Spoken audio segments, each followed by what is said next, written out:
Welcome everybody to Wall Street Reporter's next Super Stock, a live stream March 3rd, 2022. We are back with NuRAN Wireless, NRRWF over-the-counter, NUR on the CSE.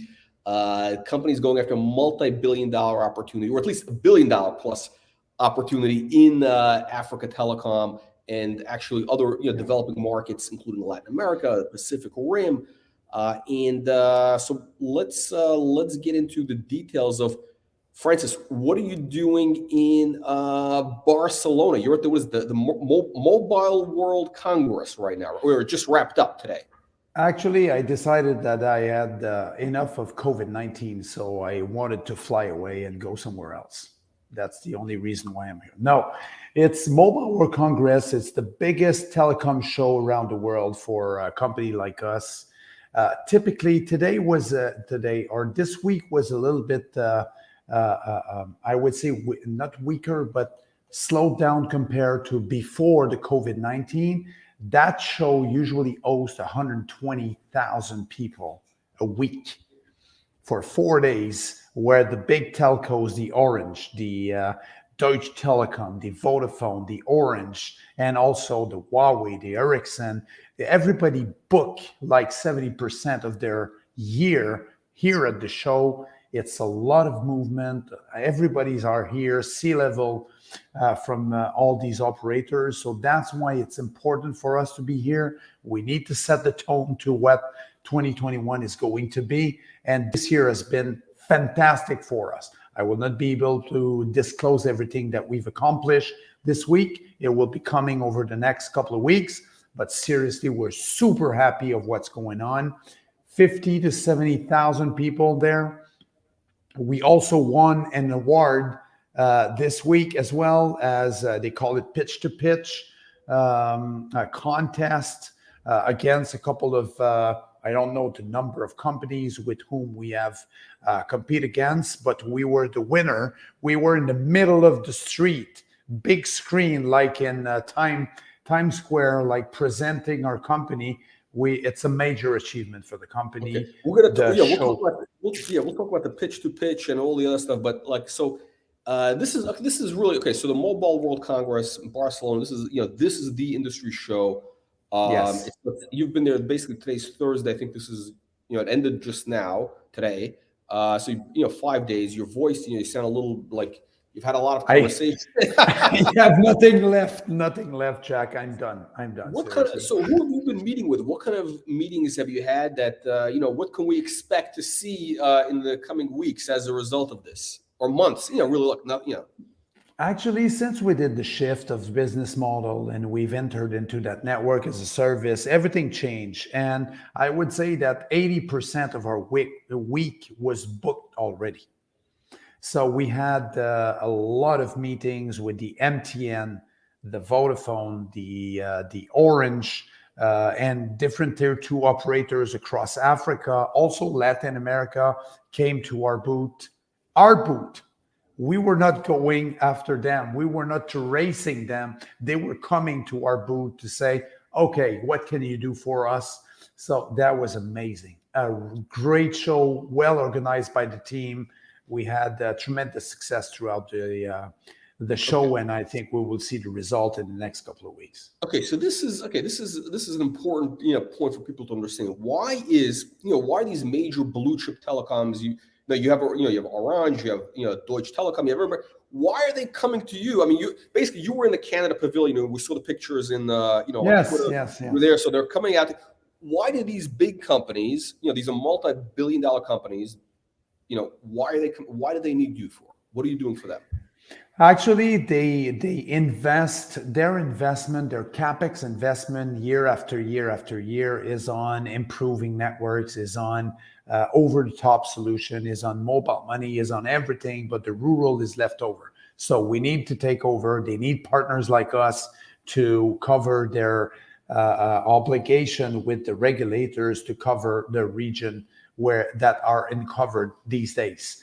And we tap into a lot of I would say the SDGs and everything. So we help them achieve their goals, their objective. And the cool thing about what we've heard throughout the week is that now the big groups, Vodafone, Orange, MTN, have objective to reach on the rural side, and we are one of the partner that is really well positioned to help them achieve their goals. So that's why they've committed to meet with us. We had several meetings. I was booked from 9 to 7 p.m. nonstop. So that's why you hear my voice now. I'm completely destroyed. I've been talking all week, but also listening to what they wanted and how we can help them to achieve their objectives. And that's what the week has been all about. Okay. Jack. So this is an important thing for investors to understand. One of the big challenge for companies is, hey, how do you get business in the door? How do you generate revenues, get sales? Yeah. So in the beginning, obviously, you have to knock on doors.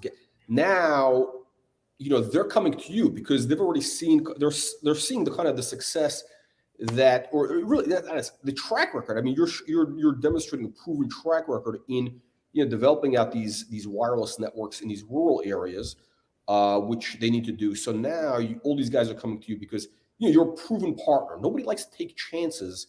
These are conservative companies, right? So this is something where once they see that you're able to deliver, you become kind of like the default choice. Exact. Plus the financing, we've demonstrated our ability to close financing with the DFIs to build that infrastructure in Africa. So they are coming to us because they know we can deliver. That's it. So we're becoming a partner of choice to deliver their objective, by the way. So, look, we're going to have a lot of new people watching this. I'm going to ask you to kind of give us a recap of the business, but before and what the company does. I don't want. We do have a lot of existing shareholders on. So first, let me just ask you this. You mentioned something interesting. So all these big telecom companies, right? Once they go into a market, for example, like let's say in Africa, right, which is the next really massive untapped last big market opportunity in the world, literally. It is. And so a company like, let's say, Orange or Vodafone, whatever it is, they want to go into that market. And it looks like basically the government or the regulator says, okay, if you want to be in our market, okay, we want you to do, build this. But as part of the deal, you also have to bring in these rural areas onto the system. Exactly. That's really driving here. They don't have a choice, really. It's not like they're doing this voluntarily. And before us, they preferred to pay fines with their obligation than to deliver because their ROI were too low. But the way we did it with our technology, with the way we deploy with the lowest TCO in the market, now we're becoming the solution for them to fulfill their regulatory obligation, but also to enable them to acquire more clients, to acquire more revenues. And the way we have structures the contract, I would say the terms really satisfy everybody objective there. Okay. So I don't think a lot of people understand this and this is kind of going to be a big driver for the business going forward. It's like, this is what's really going to push these this is what's pushing these customers to you. In other words, they really don't have much of a choice. In other words, like, they basically, part of the contract that they have with these governments is, obviously, look, the government wants to have, mobile access, internet access for all their citizens, especially in these rural areas, because, without communicate, the communication, the phone is essential to getting things that we take for granted, for whether it's communication, to contacting with relatives, jobs, healthcare, education, economy. Everything is dependent on communication, and we've been taking for granted in the West for out of the last 100+ years. But they're not going to build wireless, wire lines. Everything is going wireless. No. Their banking, everything is wireless. Exactly. In the development, where everything is you need a phone, and you're putting this up. So they need to get this done. So before, I think they, again, like you said, they paid fines because they wanted to basically focus on, the low hanging fruit, the easy thing, big city, putting up power, and you're helping them reach this. And of course, look, not only is it a good business for you, for them, but you're all, people also, you're helping basically lift a lot, millions of people out of poverty. You're improving their lives, healthcare, education, everything else. So, if people want that ESG angle, this stock is definitely, I think, a much more effective than, better bet than, I don't know, Exactly. global warming, whatever it is. This is like something immediate.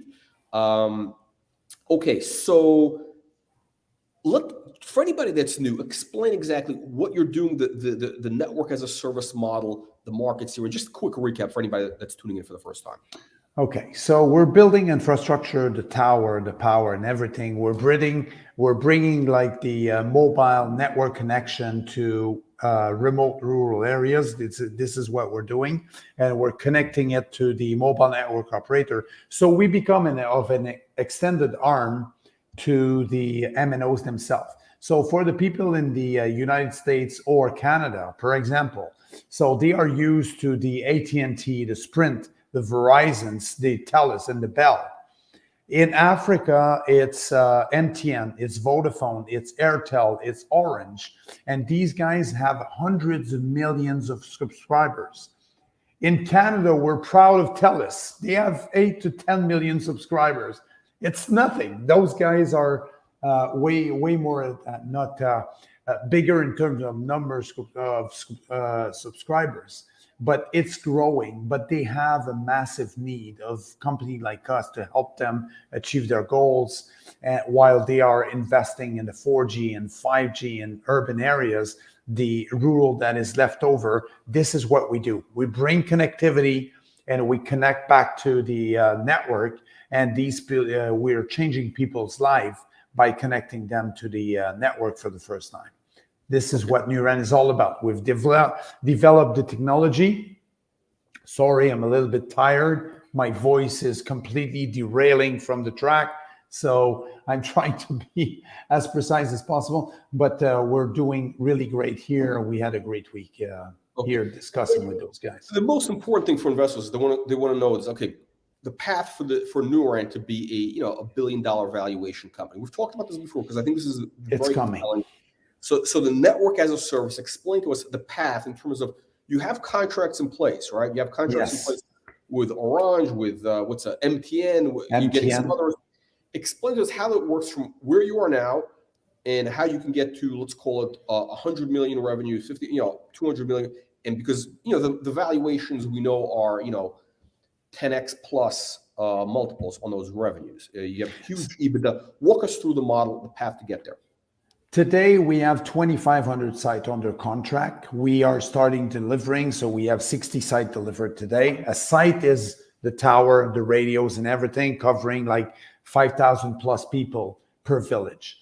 Our objective is to do 10,000 sites like this moving forward.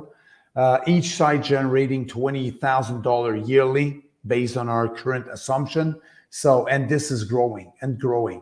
And this week it has been all about building that confidence and trust with the operator partners to be their partner of choice to deliver on their objective to connect the rural Africa. But if you look at this, there's 300 million people to be connected in Africa. Our goal is to connect 55 million of those people, and that will be generating like $250 million US in terms of revenue, with $125 million US in terms of EBITDA, because we're running into a lean type of operation, because we don't have this major overheads of being a mobile network operator.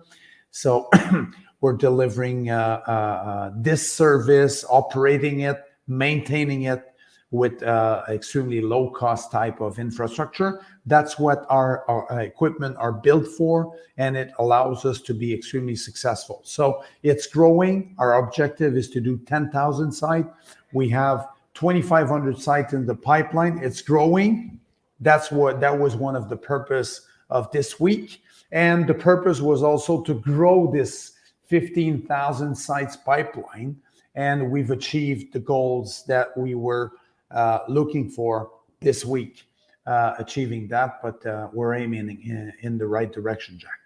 Okay, so right now you have a contract to set up 2,500 sites. So basically, exactly 3 contracts. Roll, I mean, all you have to do is just put them up. I mean, the deal is done. All you got to do is just put up the tower, and the revenues start flowing in. Absolutely. So once you have a contract, then you need to finance it, and once you're financing it, you need to deliver it and then start accumulating revenue. This is what we're at today. So 2,500 sites. We have an MOU with MTN Namibia that we've signed last week, or anyway, 10 days ago. These guys are super excited. It will be the first time that we will be delivering broadband with our XG platform, broadband being the internet connectivity, like you can stream Netflix. Of course, for the ones that we're delivering now. Watching the Wall Street Reporter in Namibia. You can watch me live, and you watch you and me live on TV. Exactly, that's about it.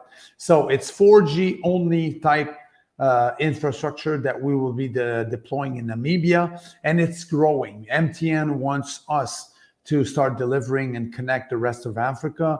And the cool thing that we've learned throughout the week, FYI, without disclosing what it's all about, now the African CEOs of the different opcos or the different subsidiaries of those large telecom equipment, telecom operators, they have objective of developing rural, which is good for us, because now the opportunity is here. We need to slam it, we need to make it work, and we've been meeting with all of them, so we know exactly what their needs are, and we will be addressing those needs in the upcoming weeks.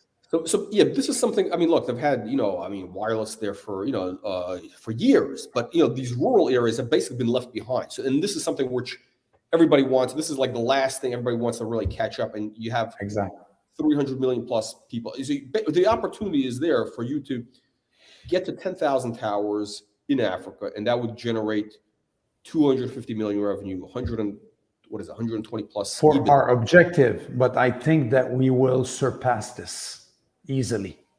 We have had a lot of Mexican or Latin American meetings throughout the weeks.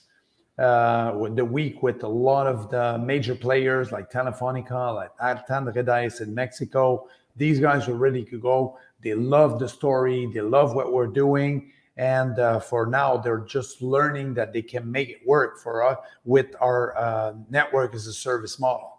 So it works perfectly fine. This is basically a game changer. So before, all these companies, whether it's in Latin America and Africa, essentially they want to bring, the rural thing wasn't a priority because there was no way for them to do it. Now so they paid fines essentially. Now they can actually make money by offering the service. Absolutely. So, okay. Bottom line is, if you get to this 250 million revenue, that would be, I don't know, 2 billion plus valuation, or, at least $1.5 billion valuation, 7 times the revenue, 8 times the revenue. So that would be, potentially, $20, excuse me, potentially a $20, basically a $20 stock price. So the company's on that path. It's tomorrow. I think we'll achieve that tomorrow, Jack. What you say, because this is. Well, we're getting there. We're getting there. We need to achieve our numbers. Right? We need to make it. We need to deliver. We need to start rolling out. We need to demonstrate the revenues are there. So, of course, we're early stage, but we're on the right verge. The mobile network operator, the clients love what we're doing. And I think it will just show up in terms of revenue in the upcoming months and years. Jim has been here, a CFO in a sales type or marketing type shows is typically not the type of person you bring. But Jim was here just to validate those things, just to make sure that the needs of those mobile network operator are met. So it was a fantastic week for us. Okay, so I guess the one. So you got the contract. You got 60 sites so far. What kind of rate are you putting up the towers right now? Like when can we see let's say, a milestone of, I don't know, 500 towers, let's say, because I think that would be a good, 500, the first 500, Yeah. because So that the would object mean 10 million a year. this year objective is 560 towers. Next year is 1,200. The following years is 1,000 to reach the 2,500 sites that we have under contract this year. But it does not prevent us from doing more. Actually, the reason why we're doing this that way, it's all based on the money coming in from the debt or the financing that we're putting in place in terms of debt, in terms of equity. So this is how we achieve our goals. Of course, delivering all of those infrastructure requires financing. We were able to demonstrate that we can raise financing, and this is one between you and me. It's not technology. It's all of everything that is related to this infrastructure installation is related to financing. Financing is huge. Financing is important. We've been able to close 24 million US to close or to confirm $24 million US with DFIs. We're continuing on the equity piece, and moving forward, it's going to be the key factor for us. And this is what the MNOs are interested in. They want to see a company that has the ability to deliver, but they want to see a company that has the ability to finance. And we're ticking all boxes. It works really well. So this is where we stand today. So I think it's very important also for anybody that's new, for them to understand that when you're talking about financing, this is not going to be dilutive. In other words, this is all debt financing that you get from, what are these development banks, quasi, these are like, competitive interest rates. These are not, Sorry. Big noise.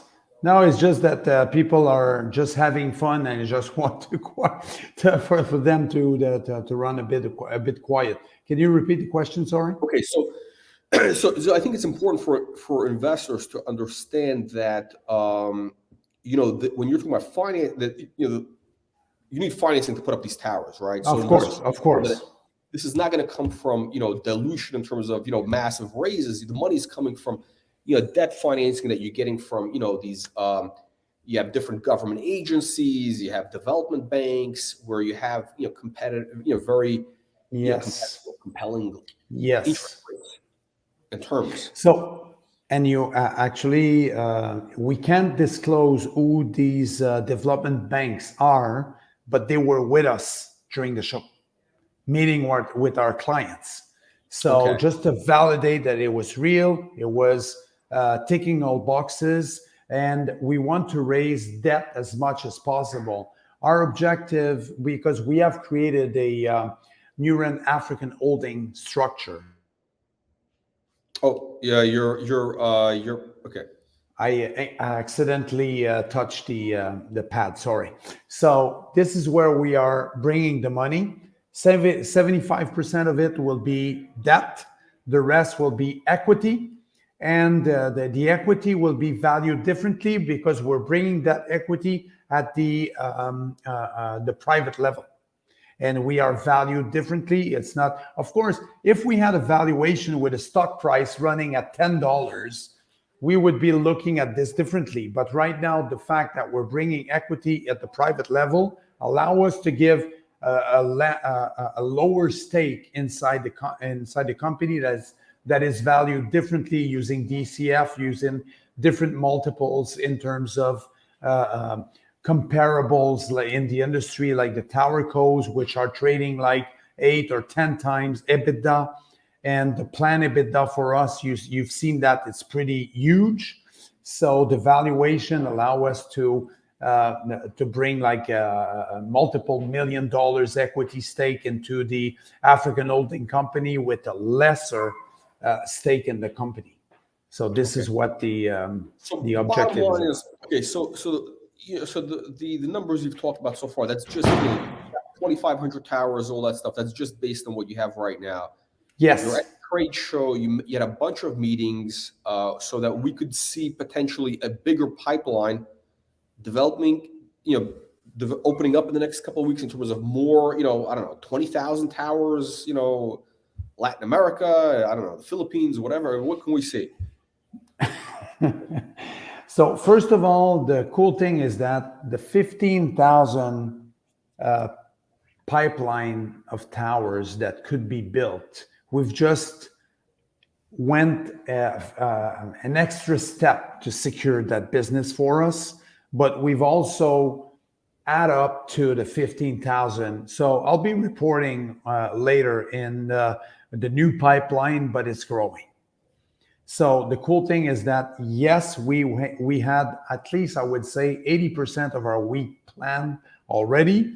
But cool thing, we had a lot of those new tier 2, even tier 1 MNOs that came to us saying, I saw what you guys are offering. Can you do it for us? So we're piling on top of this. So it's still growing. But if you look, you understand the weighted value of a pipeline. So I think we've increased the weighted value significantly throughout the week. So you will see this coming in the upcoming days and weeks. I'm telling you. Okay. All right. So we got okay. You Excellent. ready? Francis, on that note, I want to thank you. And I'm sure everybody watching is going to be looking forward to getting this news flow about what's coming out of what came out of the show in the coming weeks and months. So it looks very exciting. Francis, again, thank you, and I'll let you get back to relaxing after a long week. I'll go back here. Sorry for the background noise. Thank you very much, everybody, for following the story. It's going great. We have won this award, part of the MWC. Everybody were super excited. I was in the middle of the street of MWC, interviewed, and everybody could see that. Francis, I'm sorry, I forgot. I completely forgot. What was I didn't get to talk about the award. What is the award that you won? This the pitch to. What was this all about? What did you do there? Okay. They opened the contest this year compared to the other years to bring, I would say, like more attraction to new companies that are presenting their offering and things like this. So I don't know the number of companies which came into the contest, but we happened to win. And we won on the fact that we were in a operation mode. We are changing people's life. We are connecting the unconnected, and they were super excited about this. So we won this. We were against, I don't know the number of companies, but we were able to win this contest. And of course, a lot of visibility. GSMA is going to push for us, Mobile World Live. And actually, we were on everybody's lips. I even received on my phone congratulations from the Orange MEA CTIO saying, hey, Francis, I saw you on the big screen. Congrats, man. I like what you guys are doing. So we're getting exposures. We're getting a lot of traction from the different mobile network operators. So we're getting there. It's just coming. Stay tuned. 2022 is going to be a year of delivery, revenue, more contracts. It's all coming. Okay, yeah. So definitely look. This year is like that big inflection point where we could see absolutely, revenues really scale and all these contracts. Okay, excellent. Francis, on that note, again, thank you, and we look forward to seeing this massive news flow in the coming weeks. Thank you again. Thank you, man.